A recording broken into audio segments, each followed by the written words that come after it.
Hi viewers, welcome back to Harsha kitchen. இன்றைக்கி நம்ம வீடியோவில் ரொம்ப சூப்பரான டேஸ்ட்டான சப்பாத்தி ரெசிபி எப்படி செய்யலாம் இந்த வீடியோவில் பார்க்கவும். இதுக்கு சூப்பரான சைட் டிஷ்ஷு டொமேட்டோ கறி எப்படி செய்யலாம் இந்த வீடியோவில் பார்க்கலாம். வாங்க செய்ய ஸ்டார்ட் பண்ணலாம். இதுக்கு வந்து ஆசீர்வாத மாவு தான் நான் எடுத்திருக்கேன். இப்போ மாவு வந்து நம்ம ஒரு பிளேட்டில் மாற்றிக்கலாம். நம்மளுக்கு தேவைப்படுற அளவு மாவை நம்ம வந்து ஒரு பிளேட்டில் மாற்றிக்கிட்டேன்.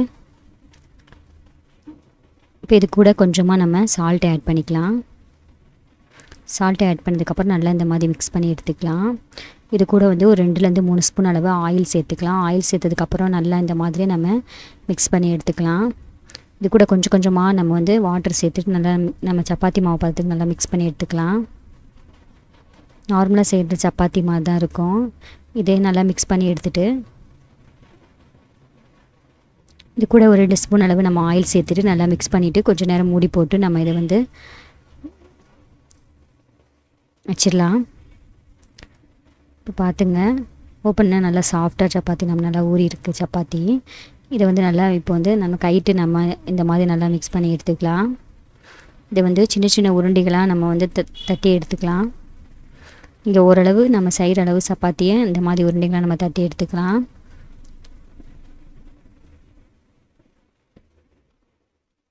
இப்போ எல்லா உருண்டைகளும் இந்த மாதிரி தட்டி எடுத்ததுக்கப்புறம் நம்ம இதுலேருந்து ஒரு உருண்டையை மட்டும் எடுத்துகிட்டு லைட்டாக மாவு நான் போட்டு நம்ம தேய்ச்சி எடுத்துக்கலாம். ரொம்ப பெருசாக தேய்க்க வேணாம், ஓரளவு சின்னதாக நம்ம தேய்ச்சி எடுத்துக்கலாம். இதே மாதிரி இன்னொரு உருண்டையை நம்ம தேய்ச்சி எடுத்துக்கலாம்.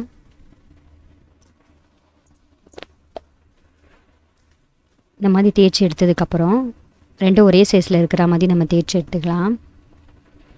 தேய்ச்சி எடுத்ததுக்கப்புறம் நம்ம வந்து ஒரு சைடில் மட்டும் இந்த மாதிரி ஆயில் அப்ளை பண்ணிக்கலாம். ஆயில் அப்ளை பண்ணிக்கிட்டு ஃபுல்லாக இதில் வந்து கொஞ்சமாக நம்ம கோதுமை மாவு மேலே தூவி விட்டுக்கலாம். இந்த மாதிரி இன்னொரு சைடு நம்ம தேய்ச்சி வச்சுருக்க சப்பாத்தி இது கூட சேர்ந்து நல்லா நம்ம பெண்ட் பண்ணி எடுத்துக்கலாம். இந்த மாதிரி இப்போ வந்து இதை வந்து நம்ம அப்படியே தேய்க்க போகிறோம். எல்லாத்தையும் இந்த மாதிரி ரெடி பண்ணி எடுத்துக்கலாம். நம்ம ரெடி பண்ணி எடுத்ததுக்கப்புறம் நம்ம வந்து சப்பாத்தி பலகையில் இந்த மாதிரி போட்டு கொஞ்சமாக நம்ம வந்து மாவு கோதுமை மாவு சேர்த்துட்டு இந்த மாதிரி நல்லா எவ்வளோ மெலிஸ் வேணுமோ அவ்வளோ இதுக்கு நீங்கள் வந்து தேய்ச்சி எடுத்துக்கலாம். இது வந்து நம்ம தேய்ச்சி எடுத்துகிட்டு நம்ம தோசைக்கல்லில் வரும்போது நம்மளுக்கு வந்து இது வந்து டபுள் சப்பாத்தியாக கிடைக்கும். ரொம்ப சாஃப்டாக ரொம்ப மிருதுவான சப்பாத்தி நம்மளுக்கு கிடைக்கும்.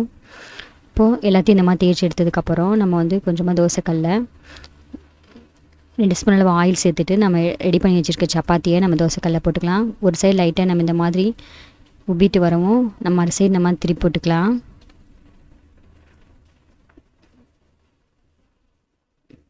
பாருங்கள், நல்லா ஒரு சைடு நல்லா குக் ஆயிடுச்சு. இது கூட நம்ம சைடில் நம்ம லைட்டாக ஆயில் சேர்த்துட்டு அரை சைடு இந்த மாதிரி ரோஸ்ட் பண்ணி நம்ம எடுத்துக்கலாம். சப்பாத்தி இந்த மாதிரி சுட்டு எடுத்துக்கலாம். நம்மளுக்கு வந்து சப்பாத்தி இந்த சுடும் போதே அந்த லேயர் வந்து தனியாக நம்மளுக்கு வந்து பிரிஞ்சுட்டு வந்துடும். பாருங்கள், இந்த மாதிரி பிரிஞ்சுட்டு வந்துடும். நம்ம டபுள் சைடு திருப்பி போட்டு இந்த குக் பண்ணும்போது லேயர் தனியாக பிரிஞ்சுட்டோம். இதை நம்ம தனித்தனியாக எடுத்துகிட்டு நம்ம லைட்டாக ஹீட் பண்ணிவிட்டு நம்ம எடுத்துக்கலாம். சூப்பரான நம்ம சப்பாத்தி சாஃப்டான சப்பாத்தி ரெடி ஆயிடுச்சு.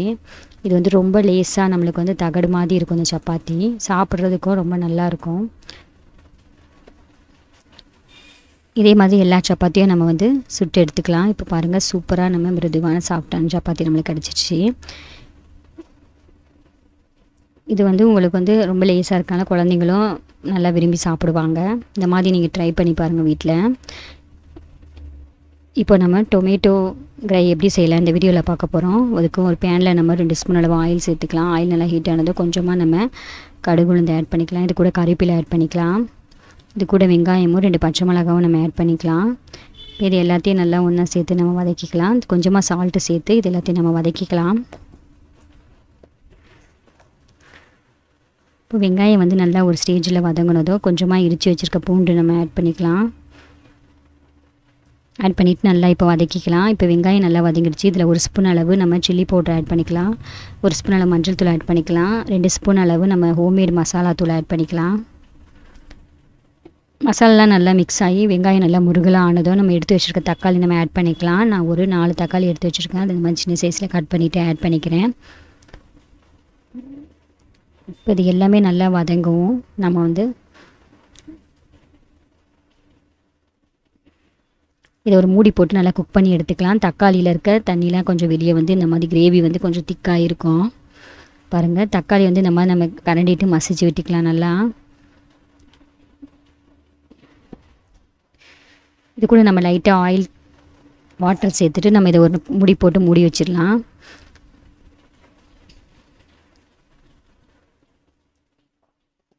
தேவையான அளவு நம்ம உப்பை ஆட் பண்ணிக்கலாம். இது ஒரு மூடி போட்டு நம்ம குக் பண்ணி எடுத்துக்கலாம். இப்போ சூப்பராக நம்ம கட்டியாக டொமேட்டோ கறி ரெடி ஆயிடுச்சு.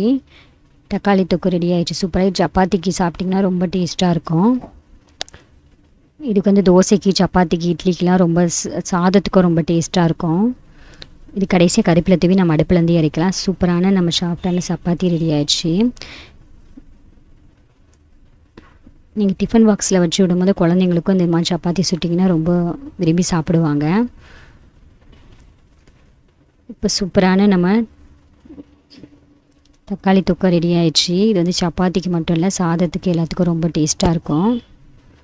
ரெசிபி கண்டிப்பாக நீங்கள் வீட்டில் ட்ரை பண்ணி பாருங்கள். உங்களுக்கு பிடிச்சிருந்துன்னா வர்ஷா கிச்சன் தமிழுக்கு சப்ஸ்கிரைப் பண்ணுங்கள், லைக் பண்ணுங்கள், ஷேர் பண்ணுங்கள். இந்த ரெசிபியை கண்டிப்பாக நீங்கள் வீட்டில் ட்ரை பண்ணி பாருங்கள். தேங்க்யூ.